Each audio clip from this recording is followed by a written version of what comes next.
En los acantilados de Arnao, en Castrillón, muy cerca de Avilés, nació una historia única. En 1591, el hallazgo de una piedra negra dio origen a la primera mina de carbón documentada en la península ibérica.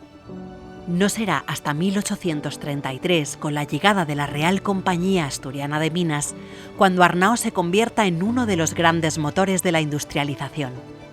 Aquí se ensayaron nuevas técnicas de extracción y se excavó el primer pozo vertical de Asturias, conocido como el Pozo Abuelo de la minería asturiana. Las galerías avanzaron bajo el mar, convirtiendo a Arnao en la única mina submarina de Europa. Una relación constante y peligrosa con el océano que marcó su historia y provocó su cierre en 1915. En torno a la mina nació una aldea industrial con viviendas y servicios para los trabajadores. Hoy puedes descender a las galerías originales y recorrer espacios centenarios. Ven y visita la mina de Arnao.